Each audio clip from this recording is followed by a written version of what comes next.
안녕하세요. 여러분은 수학하면 어려움부터 느껴지시나요? 오늘은 간단한 1차원 문제를 푸는 것과 고차원 문제를 푸는 것에 대해 수학의 방정식을 예를 들면서 말씀드려볼까 합니다. 별로 큰 어려운 문제는 아니니까요. 한번 같이 생각해 보십시다. 수학은 자연을 서술하는 최선의 언어라고도 하지요. 수학은 어떤 논리나 인과적인 물리 법칙을 정형화해서 표현하거나 확인, 증명하는 수단으로 사용되기도 합니다. 특히 수학에서 방정식은 어떠한 논리의 인과 관계에서 알지 못하는 변수의 값을 알아내는데 활용되죠. 그런 방정식들에는 몇 원이라고 말할 때의 변수, 또 몇 차라고 할 때의 변수에 대한 어떤 승수, 몇 승 하는 승수가 존재하게 되고, 이론 1차 방정식에서 이론적으로는 무한 원, 무한 차, 그런 방정식에까지 생각을 할 수 있는데요. 그러나 실제로 물리세계에서 실현되는 경우들 또는 인간이 답을 얻을 수 있는 그런 방정식의 원과 차수는 매우 제한이 됩니다. 예로서 물리적 공간은 좌표계로서 x, y, z 3원을 가지며 여기에 시간 t를 더해서 물리세계의 변화는 네 변수를 가지게 된다고 하거나, 여기에서 그 변수들은 차로 취급이 되어서 물리적 시공간을 4차원이다 이렇게 말하면서 다루기도 합니다. 방정식에서 변수는 논리나 물리 변화에서 요인에 해당되고요. 변수에 있어서 차수는 그 변수 또는 요인이 결과에 어느 정도의 승수를 가지고 영향을 미치는가, 이렇게 그것을 나타낸다고 할 수가 있는데요. 예로서 속도로 보면은 차수를 속도로 보면 1차는 정속도, 2차는 가속도, 3차는 그 이상 급속도라고 할 수 있을 것입니다. 그래서 x1, y차 방정식이라 하면 요인의 종류는 x개가 되고요. 그리고 x 종류 변수들에 대해서 최대로 y승, y차가 존재하는 그런 방정식이 되는데요. 이때 변수 x가 많으면 그만큼 결과에 미치는 요인의 수가 많다는 것을 의미하고, 차수가 높으면 그만큼 해당 변수가 크게 영향을 미친다, 그런 뜻이 되겠지요. 변수가 많고 차수가 높은 그런 방정식일수록 결과가 그런 복잡함을 거쳐서 나타나는 그런 것을 의미하고, 해답을 얻는데 어려움이 크게 된다는 뜻이 되겠지요. 일반적으로 다원 방정식을 풀기 위해서는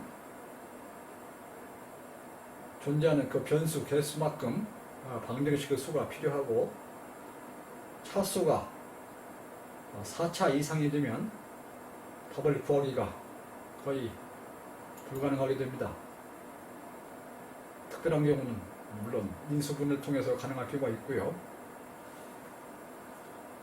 여러분은 가장 유명한 방정식으로 이등변 삼각형에 적용되는 x좌승 플러스 y좌승 이퀄 Z자승, 즉 밑변의 제곱 더하기 높이의 제곱은 빗변의 제곱과 같다는 그런 피타고라스 정리를 생각하실 수 있겠지요. 그런데 여기에서 이승들 대신에 이걸 n으로 바꿔서 x의 n의 승 플러스 y의 n의 승 이퀄 z의 n의 승, 피타고라스 정리에서 차수 2가 아닌 3 이상 정수로 보면서 n으로 바꿨을 때 그때 즉 x의 3승 플러스 y의 3승 이퀄 z의 3승과 같이 n의 그 차수가 3 이상일 때는 3 이상이 정수일 때 이때는 결코 x, y, z에 대한 답이 정수값으로 존재하지 않는다. 즉 정수 값을 갖는 x, y, z 그러한 해가 구할 수 없다. 그런 해가 존재하지 않는다. 그러한 것이 페르마의 마지막 정리라는 것인데요. 이 페르마의 마지막 정리라는 것은 페르마라는 수학자가 한 400여 년 전에 다시 말씀드려서 x의 n의 승 플러스 y의 n의 승 이퀄 z의 n의 승, 여기서 n가 3 이상일 때는 x, y, z가 정수값을 갖지 않는다. 정수값을 갖지 않는다가 아니라 정수값으로서 존재하지 않는다. 그런 정리를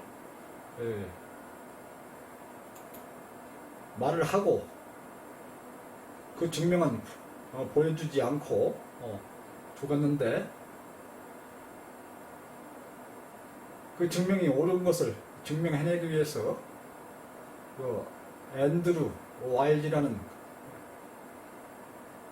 근대 수학자가 프린스턴대 교수직을 하고 있었습니다만, 그 수학자가 교수직을 접고 외부와 접촉을 끊은 채 7년 동안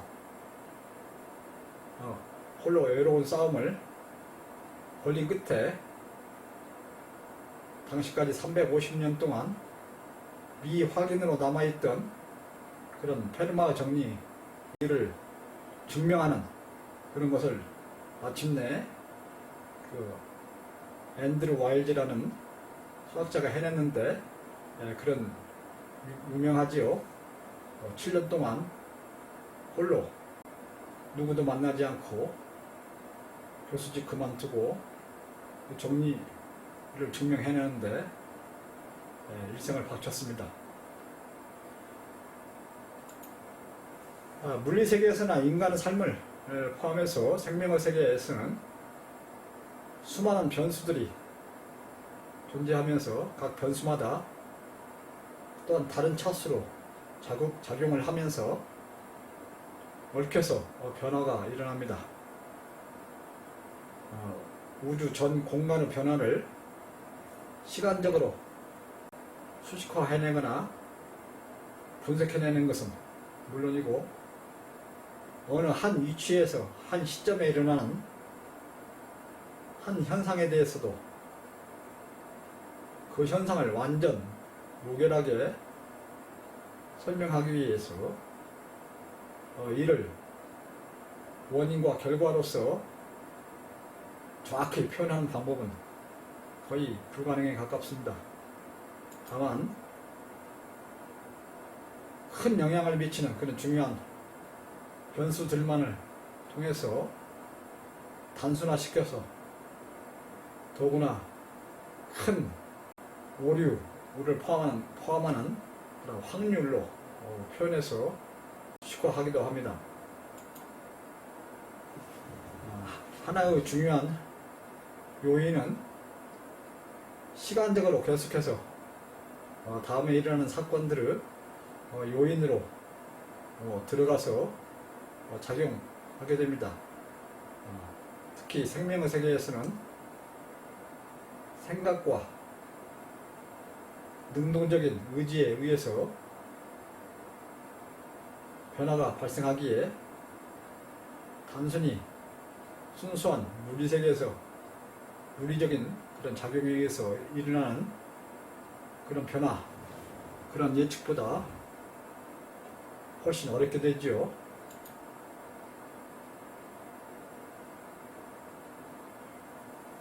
여러분들은 나무를 보시면서 나무가 몸통에서 시작해서 큰 줄기들을 거쳐서 세부 가지로 분리되어 나가면서 가장 끝에는 잎이 달려있는 것을 항시 보실 것입니다. 인류 역사에서 학문이 이와 같이 분해되면서 전문적으로 발전해왔지요. 그래서 각 전문인들은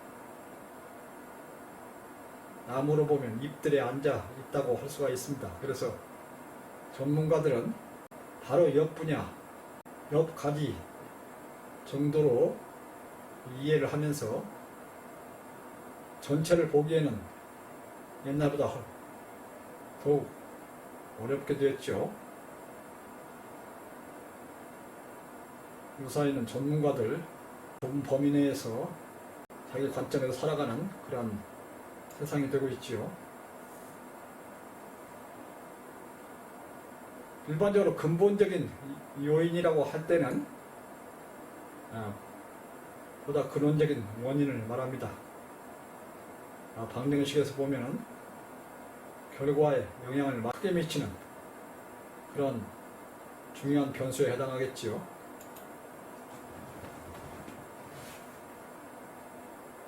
물체는 물질로 이루어져 있고 물질은 분자, 분자는 원자, 원자는 중성자와 양성자와 전자, 중성자와 양성자는 쿼크로 구성이 되어 있다고 지금 물리학자들이 말하고 있지요. 물론 기본 물리적인 개념에 해당됩니다만은, 그리고 모든 물리적 존재, 물질들은 기본은 에너지이고요. 그래서 물체에 해당하는 그런 쪽으로 올수록 밖으로 드러나는 현상적인 것이 되고, 소립자의 그러한 세계로 들어갈수록 보다 근원적인 입자, 그런 구조를 갖는, 그리고 그 성질을 갖는 그런 입자에 해당되었죠. 그러면서 현상 또는 물체 그쪽으로 올수록 소립자들이 다양한 이상과 조합으로 만들어지면서 더욱 복합적이 되고 다양한 유사성들이 존재하게 됩니다. 거시적으로 물질을 다루는 뉴턴 역학보다 미시적으로 에너지와 미소립자 영역을 다루는 아인슈타인의 상대성 원리가 더 근본적인 원리에 해당하기에 더 보편성을 갖고 널리 적용이 되고요. 더 기본적인 문제를 풀게 됩니다. 또한 양자역학은 에너지와 아인슈타인의 입자 사이의 그 미소립자 영역을 취급한다고 나는 생각하고 있는데요. 다시 말씀드려서 양자역학은 아인슈타인의 상대성 원리로 설명이 안 되는 여러 가지 현상들을 규명하기 위해서 새로이 대두된 그런 학문 영역인데요. 그 양자역학은 전자 또는 쿼크와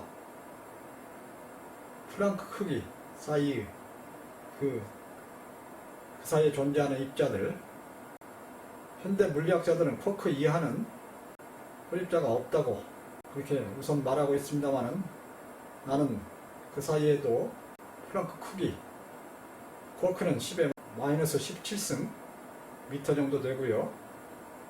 플랑크 크기는 10의 마이너스 35승 미터 크기 정도 되는데, 그 10의 마이너스 7승과 10의 마이너스 35승 미터 사이, 그 사이에도 미소립자들이 수없이 존재하는데, 그 사이를 연구하는 것이 양자역학이 지금 시작하고 있다, 이렇게 나는 보고 있는데요. 인간에 있어서 삶의 문제, 사회적 문제를 푸는데 보다 근본적인 원리를 또는 요인을 찾으려 하고 노력합니다.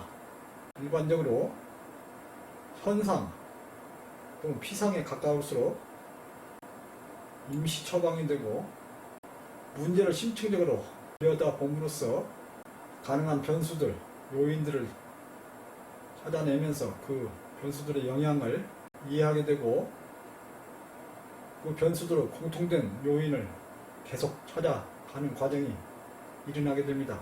그래서 보다 더 근원적인 요인을 알아내는 것이 필요하게 되는데, 이것은 방정식에서 보면 인수분해를 통해서 각 변수들이 결과에 어떠한 영향을 미치는가, 변수들별로 분석하는 그런 과정을 거쳐서 나중에 종합적으로 해서 공통적인 그런 요인, 그걸 찾아내는 그런 과정이 된다고 말할 수 있는데요. 그래서 인간에 있어서 가장 기본적인 문제는 환경을 아는 것도 매우 중요합니다만, 더 우선적으로 내가 누구인가를 정확히 아는 것이 되는 것입니다. 그런데 자기를 정확히 알기 위해서는 또한 동시에 환경, 넓게는 무리세계와 우주를 알아야 하겠죠. 이것이 진리를 하는 과정이 되는데요. 사회에서 주요한 갈등과 싸움, 개인적인 고뇌와 고통, 그리고 실수, 그것들의 공통된 원인은 욕심에 해당됩니다. 과욕입니다. 그래서 자기 중심성을 포기하거나 낮추는 것이 필요하게 되죠. 자기 중심성은 물리세계의 중력과 구심력에서 발전한 것이고, 육체를 진짜 자기로 아는 그런 것에서부터 오게 됩니다. 그래서 그런 자기 중심성을 벗어나는 그런 개념으로서 공과 허와 무가 강조되고, 무아가 추천이 됩니다. 다시 말씀드려서 사회적 문제나 개인적인 문제, 이러한 것들을 근본적으로 풀기 위해서 내가 누구인가를 알아야 되는데, 내가 누구인가 그 특징을 가장 중심적으로 말하는 것이 욕심이 되는데, 욕심은 자기 중심성에 해당되고요. 육체를 진짜 자기로 본으로서 나타나는데, 그래서 사회적 문제, 개인적인 고뇌, 고통, 실수 문제를 해결하는 방법으로서 공과 허와 무, 또 무아가 추창이 되는데, 나는 이전 시간에 무아에 그쳐서는 안 되고 진짜 자기, 육체적인 자기가 아니죠. 진리를 깨달은, 진리로서 혼을 만든 그런 진화를 만드는 것이 필요하다. 그래서 진리 탐구가 필요하다, 이런 말씀 드렸었는데요.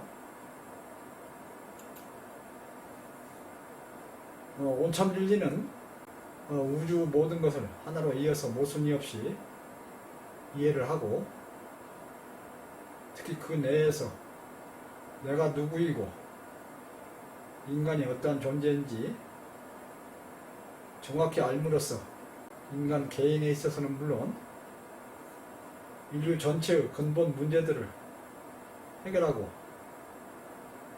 진정으로 자유와 평화를 누리고자 하는 그러한 진리입니다. 세상에는 1차 방정식을 푸는 사람과 2차 방정식을 푸는 사람과 3차 방정식을 푸는 사람, 10차 방정식을 푸는 사람들이 있습니다. 여러분, 당신은 무엇을 인생의 최상의 가치로 생각하면서 무엇에 고민하고 어떤 문제를 풀려고 노력하면서 일상을 살아가시는가요? 인간의 문제를 풀면 사회의 문제가 풀리고 내가 누구인가를 제대로 알게 되면 인간 문제가 풀릴 수 있습니다. 물론 내가 누구인가를 정확히 알려면 결국은 물질과 정신, 이치, 물리세계 모든 것들에 대해서 유무형의 모든 것들에 대해서 제대로 알아야 하죠. 근본 문제를 푸는 사람일수록 역량이 큰 사람, 훌륭한 사람, 역사에 남는 사람이 될 것입니다. 보다 보편적인 문제, 공통적인 문제, 기본이 되는 문제, 이러한 문제를 푸는 것은 방정식으로 보면 다원의 고차원 방정식을 푸는 것이 될 것입니다. 잘못 생각하면 보편적이고 공통적이고 기본이 된다고 해서 1차원 방정식 생각하는데 그게 아니고요. 나는 인간의 근본 문제를 풀고자 노력해 오고 있습니다. 그래서 내가 누구인지, 인간이나 어떤 존재인지를 아주 정확히 알게 됨으로써 인간의 의심과 두려움과 자만, 교만이 없이 개인에 있어서는 진정한 평화, 평온, 인류 전체에게는 갈등, 싸움, 전쟁 같은 것이 없이 진정한 평화가 이루어지도록 하고 온전한 그러한 진리를 여러분들에게 설명을 드려 오고 있습니다. 보다 근본적인 문제를 풀기 위해서 다원 고차 방정식을 해결하고 있다. 다원 고차 방정식을 푸는 사람은 아래 차원의 쉬운 방정식은 모두 풀 수 있지요. 대부분 사람들이 자기만의 세계에 갇혀서 아주 저차원의 단순한 그런 문제에 속해 있으면서 인류 문제, 작은 문제부터 큰 문제까지 모두 풀 수 있는 그러한 다원 고차 방정식을 푸는 그러한 해법을 말하는 사람의 의견을 듣지 않고 들으려 하지 않고 그러한 상황에 있음을 느낍니다.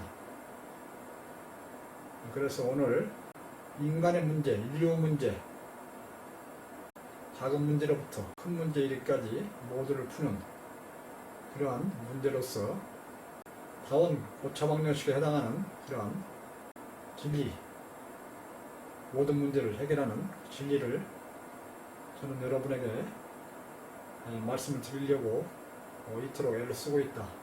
그런 말씀을 드리려고